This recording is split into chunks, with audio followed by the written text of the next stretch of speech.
So, in the news lately, there has been a lot of talk about some specific drugs for weight loss. And it's not just in the news. I mean, it's in the news because it's all the rage right now. And I actually haven't seen, should I name the drugs? No, probably not. People know.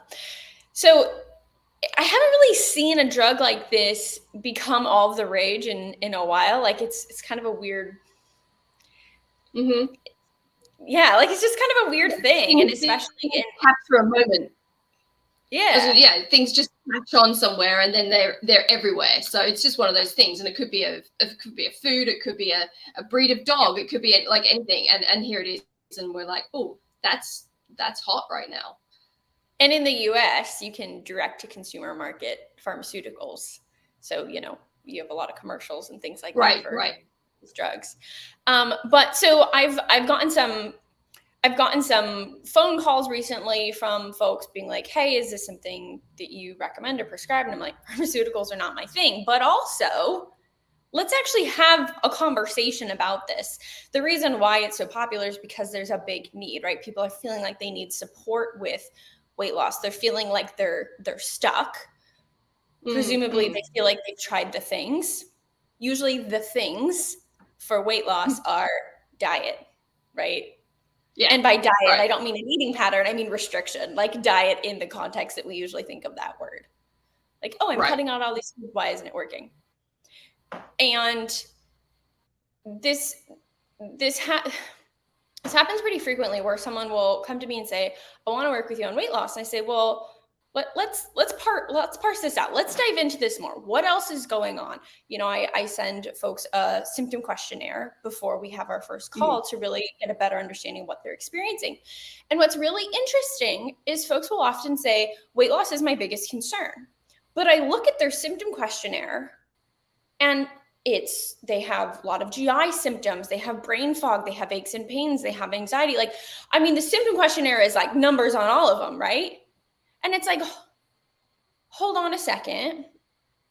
I understand that the weight is bothersome for you, but what about all these other things that you're experiencing? Yeah.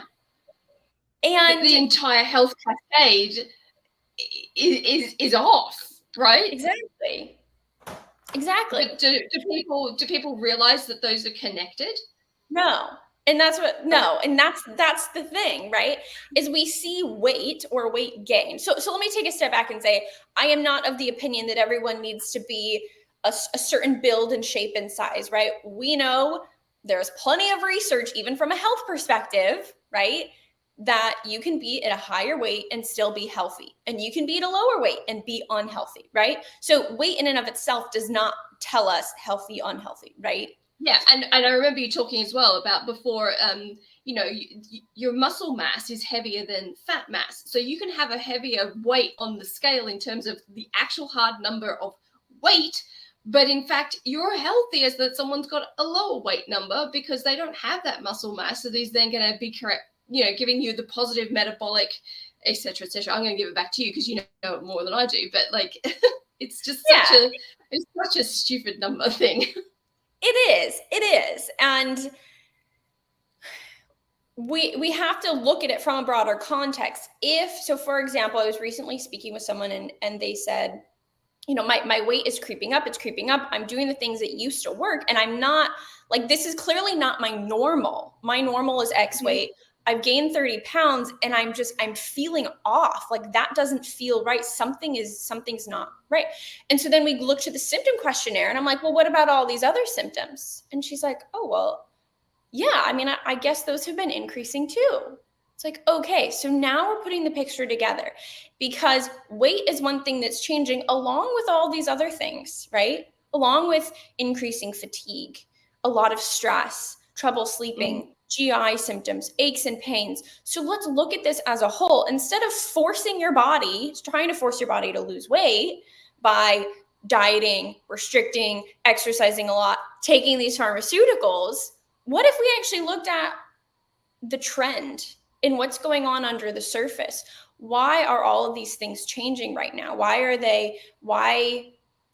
now and how long has it been going on? And what are the other pieces that we can tie in that's going to tell us what's going on under the surface? So this approach that we have of like,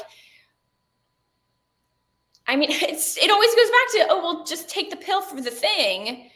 That applies for weight as well.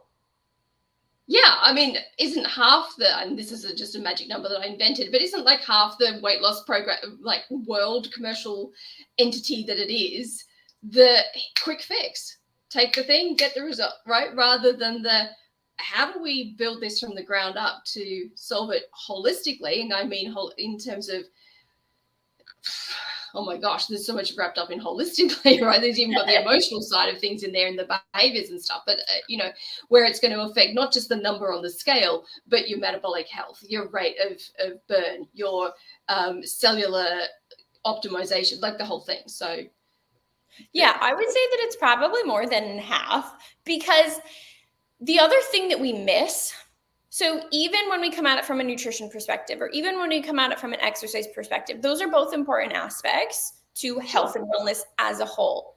And we have to make sure that we're coming at it from, like you said, a holistic perspective, and that we're not just looking at one little bucket. Because if we have metabolic dysfunction, for example, is often underlying this, and then, you know, we have insulin resistance and high blood pressure and all these different weight gain, right? All these things are tied into that root cause. Yes, focusing on nutrition and nourishing your body is going to be helpful. Focusing on movement is helpful, but we tend to focus on one bucket and one bucket only. I'm going to sign up for the 30-day boot camp. Yes, that's going to be great for your health. And is that long-term? Is that sustainable? And what about everything else? Are you still taking care of your stress levels? Are you still sleeping well? Are you still nourishing your body? So we also have to think about it from multiple perspectives to get down to the root of it. And, you know, you and I were chatting before we went live. The interesting thing is this doesn't translate, well, some of this translates over into pets, and then there's like this, a lot of difference. So how do you think about this topic when it comes to our pets? Because I don't think weight loss drugs are a thing for our pets. I was just going to say the same thing. I don't know of any weight loss drugs for pets. Thank God, right? Realistically, because that's, yeah, we'll leave that over there. You would have something to say about that. However, obviously, we've talked about this before, the chronic and growing, no pun intended, problem of pet obesity.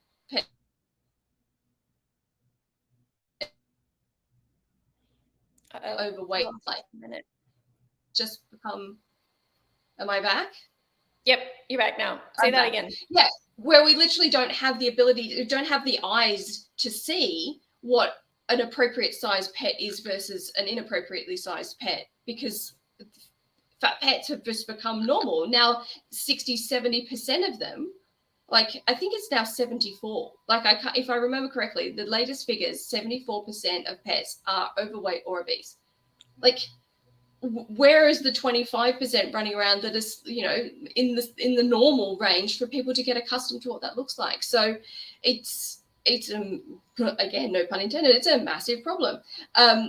And the way that we've always talked about it when we've shared with people, and the way I've always worked with my clients on this is species appropriate diet, right? Results in a pet being the right size. A right size for their breed, right size for their age, right body composition. Like, it just does the work for you. So you don't need a pill, because feed them the appropriate diet and give them the appropriate exercise, whether that's by themselves because the cat just off they go and they, you know, spend all day out in the neighborhood doing cat things and then they come home, but they've been active, or whether that's you with your dog going on various adventures together and doing underwater swimming together and some agility classes and whatever, right? But so that they've got activity. There's two buckets that I'm seeing this in. The one is the crossover, right? Yeah. Addressing the root, taking a lifestyle approach. And then the second part that's very different is how we view weight in terms of thinking of it as a problem and not. On the human side, we have a lot of weight shaming, I've heard, I can't even tell you how many people I've heard say fat shaming is good because people who are overweight need to be reminded that it's unhealthy, and that, like, we don't. I don't think they need to be reminded. It's just, I mean, there's so much wrong with that. But we live in a culture where being overweight, different than what's considered the ideal body type, has a lot of negative stigma to this, right? We know this experientially. Tons of research supports it. Like, no one's debating that. But for our pets, we have like little chubby pets. We're like, oh, I'm so chunky, and right, like. So we accept it more, and this is, I don't know, this is why we don't have weight loss drugs for pets, because most people don't think it's a problem. Like, I can't tell you how many times people said, "Oh my gosh, your animals, like, they're so thin," and I'm like, yeah, they're fit, they're healthy, they eat raw, they exercise all the time. Like, yeah, because like you said, we're so used to seeing a certain body type, but that body type is very well accepted. Versus for humans, it's not. So for humans, you have like the double push, and then for pets, it's like most people don't even. You either can't see it, or they totally get a hall pass because it makes them look cute, and both is wrong. Right? Let's be real. From a welfare point of view, the quality of life of the animal, for the animal's length of life and health, particularly in the second half of their life, that is a bad deal. That is, and I'll go so bold as to say that is irresponsible pet parenting. Yeah, that is a pretty bold statement. And if you don't already know better, now you do, right? And is there something you do about it? Yeah, and it's dead easy. It's so easy. The right diet. We don't need to sign up for any programs or boot camps or smoothie delivered to your door programs or whatever else is in there. You don't need to go buy a pill and get a prescription, right? Give them the right food and the right quantity.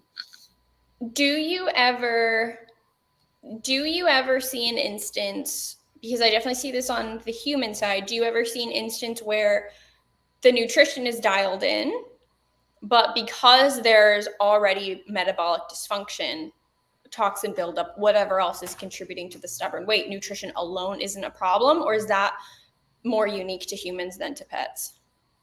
No, because biology is the same. So it does have that whole cascade as well. So when we're looking at, okay, so I like to work on a very preventative side of things. So let's do all the right things up front so we don't get any of these issues.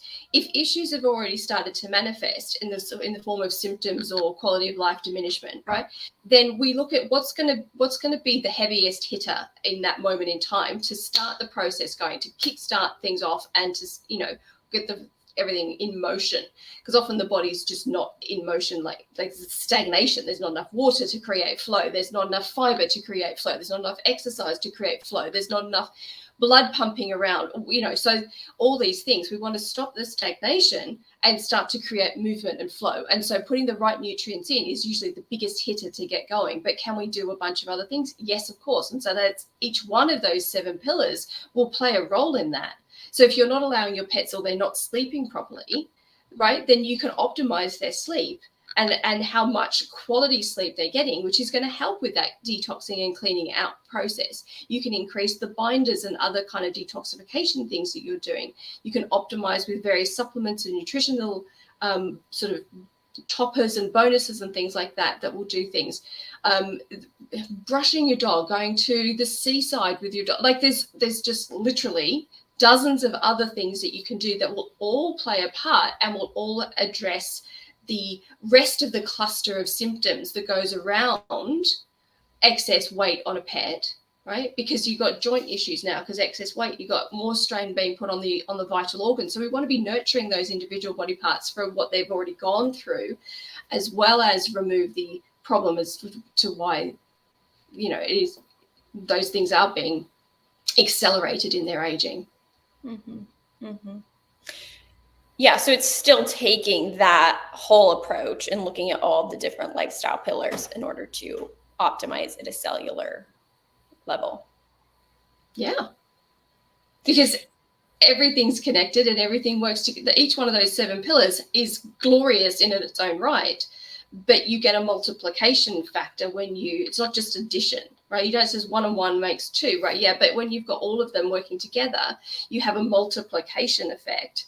So you get better results faster, more sustainable, and more effect across the entire body. Often I hear folks being concerned about their hormones. So I'm not, able to get back to this weight that I used to feel really good at. I don't feel good at this weight. It must be a hormone imbalance. And while yes, hormones can absolutely play a role, they're not the only thing that plays a role. Mm-hmm. And I feel like that's kind of what is just generally it's chalked up to, like, oh, it's just a hormone thing. But then, the quick scapegoat thing. Yeah. Yeah, like, oh, it's the only explanation. But I think also when it comes to hormones, we kind of lump them all together without parsing out what hormones are we actually talking about. Like, a hormone isn't a hormone. You know what I mean? Like, a hormone is a classification, but you have your sex hormones, right? Your estrogen, your testosterone. You also have your thyroid hormones, your adrenals, right? Like your cortisol, your stress hormones. You also have insulin, which is a hormone. So yeah, hormones are likely playing a role, but which ones? And also going back to hormones are in large part affected by our lifestyle. Right. And at the top of that cascade is stress.